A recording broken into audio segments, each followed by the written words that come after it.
بسم الله الرحمن الرحيم. متابعينا الأعزاء في كل مكان، السلام عليكم ورحمة الله وبركاته. النهاردة إن شاء الله رجعنا لكم بوصفة جديدة. هنعمل مع بعض المنين أو كعب الغزال أو القراقيش، زي ما نقول بالملبن والعجوة. فطاير جميلة هتعجبكم. هنشوف هنعجنها ازاي وايه الحشوات المستخدمة. تابعونا إن شاء الله لآخر الفيديو. نقول مع بعض بسم الله الرحمن الرحيم. معايا النهاردة بولة بنحط فيها نص كيلو سكر ومعلقة كبيرة ملح و3 باكو من الخميرة الفورية. 3 باكو خميرة فورية اللي هو الباكو اللي هو 8 جرام.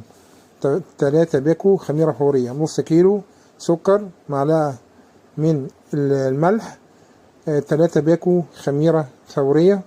أول حاجة بنقلبهم في بعض كده وننزل عليهم بالسمنة. النهاردة هنعمل مقدار 5 كيلو دقيق. 5 كيلو دقيق مع بعض، دقيق فاخر. بننزل بعد ما نزلنا بالسكر والملح والخميرة هننزل ب2 كيلو من السمنة. 2 كيلو سمنة باردة عادي، مش سايحة ولا حاجة. 2 كيلو سمنة بدرجة حرارة الغرفة، عليهم نص لتر زيت. 2 كيلو سمنة، أي نوع سمنة، سمنة جنة، سمنة روابي، سمنة كريستال، المتاح، مفيش أي مشكلة. وبننزل عليهم بنص لتر زيت ونص لتر مية. اللي حابب يحط لبن أو حليب مفيش أي مشكلة. احنا النهاردة نعملها بطريقة اقتصادية، فهنحط حطينا نص لتر مية. يبقى تاني حطينا 2 كيلو سمنة، نص لتر زيت، نص لتر مية.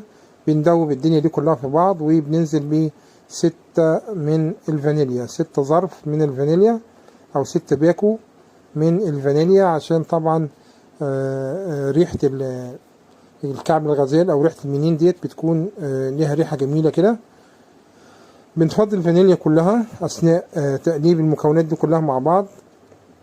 بنحط 6 أكياس من الفانيليا أو 6 أظرف من الفانيليا. بعد كده بنجيب حوالي عن 100 جرام من السمسم، 100 جرام أو 125 جرام بالظبط من السمسم، يعني تمن سمسم. وبنحط عليهم 100 جرام من المحلب و100 جرام من الشمر. 100 جرام محلب و100 جرام شمر. بنطحنهم في الكبة بعد ما يتحمصوا على النار كده، نطحنهم في الكبة وننزلهم على الخليط ده. يبقى دلوقتي في شمر 100 جرام، وفي محلب 100 جرام، وفي سمسم 125 جرام سمسم، يعني تمن سمسم. بندوب الدنيا دي كلها مع بعض. وبعد كده آخر حاجة بننزل بالدقيق. معايا مقدار الدقيق النهاردة 5 كيلو دقيق. يبقى المقدار ده يا جماعة هياخد 5 كيلو دقيق. وإن شاء الله هسيب لكم المقادير كلها أسفل الفيديو في صندوق الوصف، اللي حابب يرجع ليه المقادير إن شاء الله. بننزل بال5 كيلو دقيق كلهم مع بعض كده، ونبدأ نخلط المكونات دي كلها مع بعض. وطبعا العجينة بالبوكس كده، بنقعد نلم العجينة ونديها بالبوكس. دي طبعا أفضل طريقة لعجن العجين، اللي هي نظام البوكس كده بإيدين مع بعض. ديت بتخلي العجينة كلها تتماسك مع بعض وتتداخل وتتعجن كويس. طبعا العجينة دلوقتي يابسة شوية، فهنضيف لها كمان حوالي عن ربع لتر مية كمان، عشان العجينة طبعا لسه ماسكة بعضها شوية. فبنقلب ونشوف كده إن احتاجت مية بنضيف سنة مية صغيرة، منضيفش مية كتير كده. العجينة هي لسه جامدة شوية، فهنضيف لها ربع لتر مية. احنا كنا حاطين في الأول نص لتر مية، حطينا مقدار كوباية أو كوباية لربع مية. ونبدأ نقلب العجينة كده. يبقى كده العجينة تمام. بنقلبها. المية مش بنحط المية كتير، عشان المية كتير دي مشكلة بتبوظ العجينة. نحط المية سنة سنة لغاية لما العجينة تتماسك مع بعض وما تلزقش في الإناء اللي احنا بنعجن فيه، أو ما تلزقش في ايدين واحد.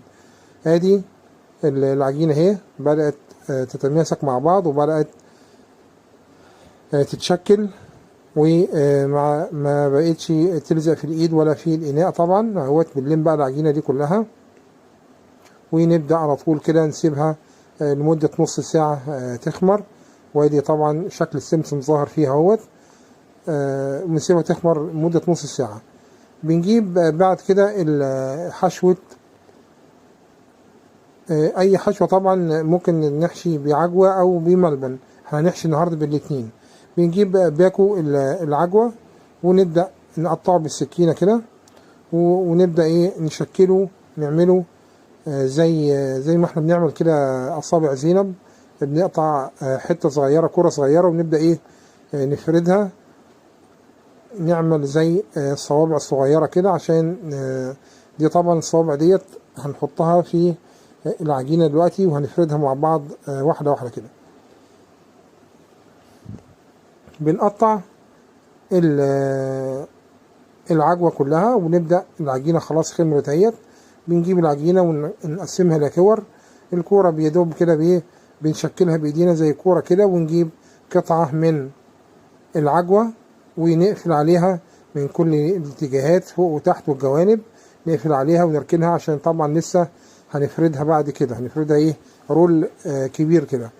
يبقى ادي اول مرحلة. بنجيب قطعة من العجينة هي سهلة جدا ونفردها، وبعد كده بنحط فيها رول او قطعة من العجوة اللي احنا مشكلينها ونركنها على جنب عشان لسه طبعا هنفردها تاني.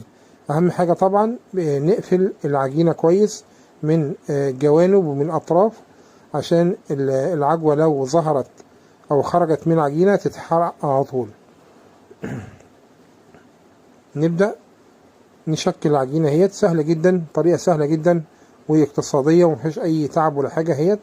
بنجيب قطعة العجينة ونفردها ونحط فيها قطع من طبعا اللي حابب ممكن يحشي شوكولاتة، مفيش اي مشكلة.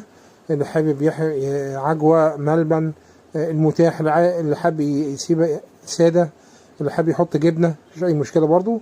هي الفكرة واحنا بنوصلها لكم، وانتوا ممكن تنفذوا احسن من كده كمان.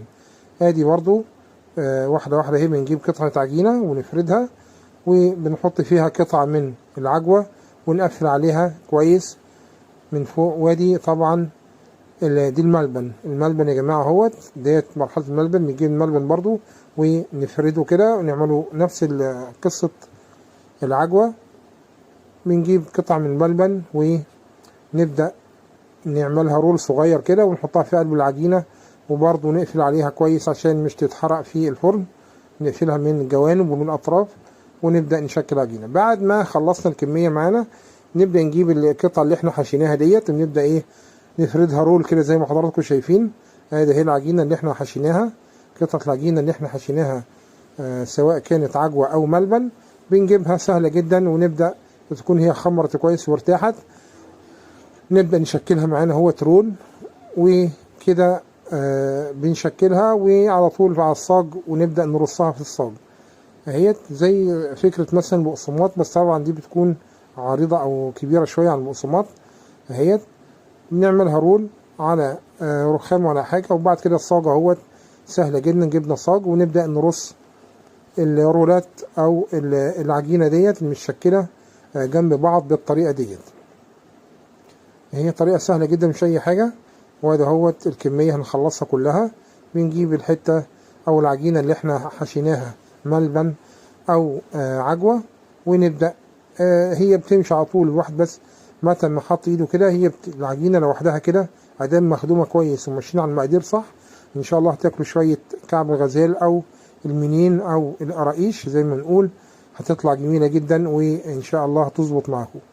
ادي كده خلصنا الكمية ونرصها في الصاج، وعلى طول بنبدأ نقطعها. القطعة اللي احنا عايزينها كبيرة عايزينها صغيرة، دي كلها حاجة ترجع ليكم. ادي قطعنا القطعة هي قطع المنين. نبدأ نقطعها بالسكينة كده او بمقطع او بعجلة. عجلة هي عجلة البيتزا. نقطعها ونكون مجهزين بيض او بيضتين كده نربهم مع بعض كويس بالشوكة او بالمضرب، وبعد كده نبدأ ونحط طبعا عليهم سنة فانيليا عشان الزفارة. ونبدأ نمسح بيهم العجينة كده من فوق اهيت. بعد ما قطعنا العجينة جبنا بيضتين وحطينا لهم شوية فانيليا وربناهم مع بعض او ضربناهم مع بعض بالمضرب ودهنا بيهم وش العجينة، وعلى طول سمسم يلزق على طول في العجينة، وعلى طول بندخل الفرن على درجة حرارة متوسطة طبعا هادية او هادية، ونخلي بالنا من العجينة نبدأ او من الحاجات دي نبدأ نلفها يمين وشمال لغاية لما تطلع للون اللي احنا عايزينه، وبعد كده على طول ان شاء الله بنخرجها وبتكون جاهزة ان هي للأكل على طول. وألف هنا وشفا لحضراتكم. يا ريت اللي شاف الفيديو لايك وشير واشتراك في القناة. دي كانت حلقة النهاردة، يا رب تكون نالت إعجابكم.